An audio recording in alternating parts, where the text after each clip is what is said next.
gargalos da indústria brasileira. O tema dessa edição do Agenda Econômica. E para começar, vou te dar uma informação. Num ranking de competitividade, o Brasil está na 14ª posição entre 15 países selecionados. Quem lidera é o Canadá. O Brasil perde para países como Chile, África do Sul, Índia e Turquia. E só está na frente desses 15 da Argentina. Mas antes de começar o programa, vamos dar uma olhada numa reportagem sobre o tema feito pelo Departamento de Jornalismo da TV Senado. A crise econômica acentua os entraves à melhoria da competitividade da indústria brasileira. Inflação gera aumento de custos. O corte de investimentos públicos atinge atividades de pesquisa e inovação e também a infraestrutura já deficiente. O setor defende que o controle da inflação e dos gastos públicos é fundamental para a estabilidade da economia, ao mesmo tempo em que a elevação da carga tributária deve ser evitada. Para a indústria, o aumento de recursos governamentais deve vir da melhor eficiência do Estado, da racionalização das despesas e do crescimento da atividade econômica. Rafael Lucchesi é o nosso convidado para discutir esse tema. Ele é diretor de Inovação e Tecnologia da CNI e diretor-geral do Senai. Como é que vai, Lucchesi? Muito bem. Lucchesi, falar em competitividade, principalmente em tempos de crise, não é fácil. Mas o que o Brasil precisa para que a indústria brasileira aumente a sua competitividade? Melhorar o nosso ambiente de negócio. Acho que nós temos uma agenda importante. A CNI, inclusive, lançou recentemente esse documento, que é Propostas para a Melhoria do Ambiente de Negócio, onde tem toda uma agenda de aperfeiçoamento da agenda tributária, das relações de trabalho, infraestrutura, comércio exterior, inovação. E uma agenda-chave para a competitividade é melhorar a produtividade do trabalho. E nessa agenda, se a gente for pegar vários fatores concorrem para a melhoria da produtividade, mas um é decisivo, que é a educação. E nisso nós precisamos melhorar bastante a educação no Brasil. Então, no Brasil, hoje, nós precisamos aperfeiçoar a agenda nossa de inovação, as indústrias precisam melhorar a sua capacidade de inovar, aperfeiçoar o marco legal. Temos uma agenda muito positiva no país, que é a mobilização empresarial pela inovação, uma plataforma de diálogo público e privado, onde vão os ministros de Estado, os principais líderes empresariais que são reunidos pela Confederação Nacional da Indústria e tem feito uma agenda importante para melhorar o nosso marco legal, ao tempo em que criar também uma plataforma privada de mobilização pela inovação no país. Você estava falando, competitividade depende de produtividade, depende de inovação, mas a gente sabe que tem setores que nos últimos anos conseguiram avançar muito no que diz respeito à produtividade.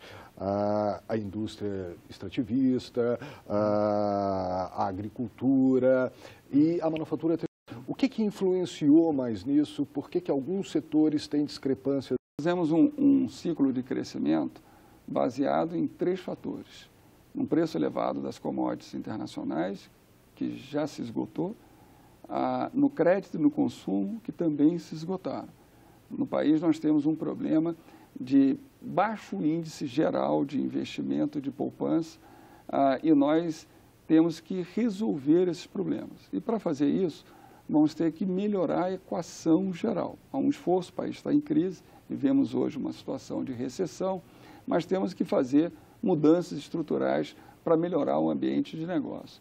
Nesse período, a indústria tem declinado, ela tem derretido. E é importante, para o país ter um projeto de desenvolvimento sustentável no futuro, é imprescindível ter uma indústria moderna e atuante. Parte dessa ação é um esforço para melhorar a nossa capacidade inovativa e a melhorar também os fatores que concorrem para a produtividade e o aspecto central disso é a educação. Precisamos melhorar a qualidade da nossa educação e melhorar também a educação profissional. A educação profissional é um fator chave para melhorar a produtividade no trabalho no país. Você está falando também muito de ambiente de negócio, que é uma coisa bastante ampla. Hoje, quais são as principais reivindicações da indústria no que diz respeito a melhorias do ambiente de negócios para que possa melhorar a sua competitividade frente a outros países? Olha, a gente precisa racionalizar a estrutura tributária, desburocratizar ela, simplificar, onerar menos os investimentos, que no país é uma exceção brasileira, se tributa investimentos, se tributa esforços de P&D, então temos que racionalizar isso.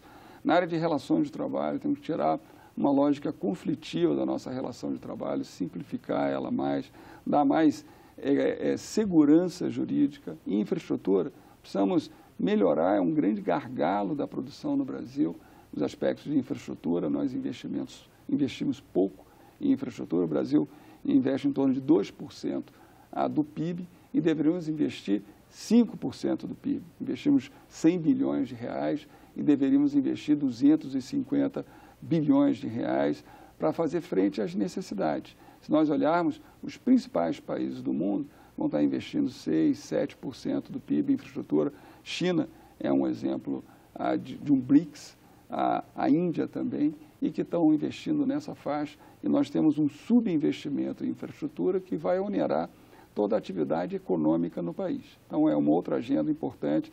Nós precisamos melhorar a integração do Brasil com os blocos internacionais, criando mais oportunidade de geração de riqueza, atividade comercial é algo importante, e agenda de inovação. Nós precisamos simplificar ela mais, desburocratizar, assegurar instrumentos mais ativos, mais fortes para a agenda de inovação no Brasil. Pois é, você falou de inovação, agora há pouco falou de P&D, Pesquisa e Desenvolvimento, mas está sendo examinado aqui pelo Congresso uma medida provisória que reduz os efeitos da Lei do Bem, que devolvia para as empresas o que elas investiam em inovação, o que elas investiam em pesquisa e desenvolvimento. Isso é um problema? É um retrocesso, é algo ruim, não deveria acontecer, faz parte da crise fiscal que o país enfrenta e talvez tenha sido um exemplo de má escolha. De fato, precisamos resgatar o ajuste fiscal, é algo importante para a macroeconomia, é uma das causas da nossa crise e nós precisamos, todos os agentes econômicos, contribuírem para isso, mas certamente na área de inovação é um retrocesso, porque esse é o fator fundamental.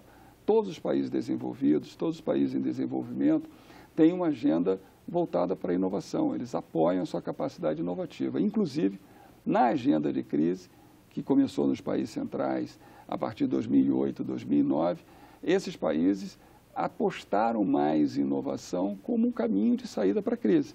É só ver a declaração do presidente dos Estados Unidos, o Barack Obama, a política também dos outros países centrais, todos eles fazem uma ampliação da aposta na capacidade inovativa do seu tecido econômico, das suas empresas, apoiando mais fortemente a agenda de inovação das empresas. Então, um dos fatores chaves, certamente, é ampliar o incentivo ao dispêndio privado em inovação. E isso no país nós temos problemas. E isso foi um mau exemplo que talvez nós tenhamos dado na política correta do ajuste fiscal. Porque é um desvio de rota, né? Ele contraria um fator fundamental para a competitividade, que é o tema central do nosso debate aqui. A inovação é o principal fator de competitividade entre os países e das empresas sediadas em países. E todos os países apoiam fortemente a capacidade inovativa das suas empresas. Pois é, Lucas, eu sei que você entende muito de inovação, gosta muito desse tema, e todo mundo sabe, brasileiro é um sujeito, é um povo extremamente criativo, faz parte, inclusive, do nosso folclore, né, de como se apresentar lá fora. Essa criatividade, tem um correspondente no que diz respeito à inovação? Funciona da mesma forma ou não? É porque realmente falta política, falta dinheiro? Olha, a inovação ela vai acontecer sobretudo nas empresas. No Brasil nós temos um duplo problema. Nós temos empresas que historicamente têm uma baixa intensidade, uma baixa capacidade inovativa, o que é ruim, e do outro lado, nós montamos o nosso sistema de conhecimento, o Brasil tem uma capacidade de pesquisa razoável, mas ainda muito desconectada do setor empresarial. Então, nós temos que criar instrumentos de política pública que resolvam esses problemas da nossa história passada. Há uma plataforma muito sólida, como eu falei aqui, que está acelerando essa agenda, que é a mobilização empresarial pela inovação. O atual governo fez esforços grandes com política de inovação voltada para as empresas. Isso agora está tendo esses revés por conta do ajuste fiscal, mas nós fizemos avanços significativos no período recente. Continua uma agenda permanente, a agenda de melhorar o ambiente de inovação no país. Criamos a Embrap, que é uma bela experiência, que está dando resultados muito interessantes na agenda de inovação no Brasil. E precisamos criar essa relação de maior aproximação, simplificar os instrumentos, criar estímulos para que as empresas brasileiras invistam em inovação e, certamente, esse é o caminho da recuperação, como fizeram os Estados Unidos, a Alemanha, a França e todos os países que estão nessa crise global, apostaram solidamente na capacidade inovativa das suas empresas. Agora, não dá para falar que está tudo ruim. A gente tem exemplos de inovação, tem muitas empresas e grupos empresariais investindo em centros de desenvolvimento e a gente tem alguma perspectiva aí para o futuro, né? Temos há esforços de empresas, há esforços de setores, há esforços de organizações. O Senai, que é uma das maiores organizações de educação profissional do mundo e a maior do Brasil, e tem excelência nessa área, como a gente viu na World Skills, que é a competição mundial de educação profissional, o Brasil ficou em primeiro lugar, sobretudo representado pelo Senai. Nós estamos criando 26 institutos Senai de inovação e 60 institutos Senai de tecnologia, um grande esforço. Temos como parceiro o BNDES, que é um financiador desse programa. Estamos investindo 3 bilhões de reais em toda uma modernização da capacidade que o Senai tem de atender as empresas brasileiras no seu esforço de inovação. Há vários centros de P&D, há parques tecnológicos, há laboratórios nacionais do governo, como o Luiz Synctron, que faz, do CNPq, que faz uma agenda voltada para o desenvolvimento tecnológico. Temos ativos e temos uma trajetória de melhoria nessa agenda. Precisamos, evidentemente, aprofundar para melhorar um ambiente de negócio no país. Luquezzi, você está falando de educação, mas esse é um tema que a gente vai explorar no segundo bloco do Agenda Econômica, é um tema extremamente importante para a competitividade desse país. A gente volta daqui a pouquinho.